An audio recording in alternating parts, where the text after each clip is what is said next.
திருமணமாக போறவங்களுக்கு சொல்றேன், கல்யாணம் முடிக்கிறதுக்கு முன்னாடி உள்ளத்திலிருந்து இது அப்படியே அத்தி எரிஞ்சிருங்க. என்ன தெரியுமா, இன்னைக்கு பல முஸ்லிமான மார்க்கத்தை படிக்கின்ற ஆண்களும் பெண்களும் நினைக்கிறார்கள், திருமணம் பண்ணா போதும் நான் நல்ல முஸ்லிமா வாழ்ந்துருவேன் அப்படின்னு. திருமணம் என்ன மாத்திரும், என் மனைவி என்ன மாத்திருவா, கணவன் என்ன மாத்திருவா, அல்லது இவன் இந்த பொண்ணு அங்க கல்யாணம் பண்ணி போயிட்டா மாறிடுவா, அல்லது அந்த பெண் இந்த ஆணுக்கு கிடைச்சா மாறிடுவா. யார் சொன்னா?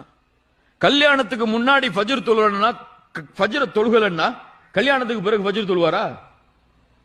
அவர் தன்னை முஸ்லிமாக திருமணத்திற்கு முன்னாலே வார்த்தெடுத்தால் தான் திருமணத்திற்கு பிறகும் எப்படி வாழ முடியும்?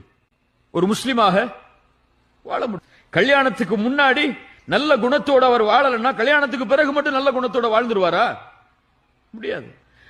நீங்கள் மாற வேண்டும் என்று ஆசைப்பட்டால் அந்த நிமிடமே மாறணும். கல்யாணம் அதுக்கு ஒரு ஷர்த்தா வைக்கப்படக்கூடாது.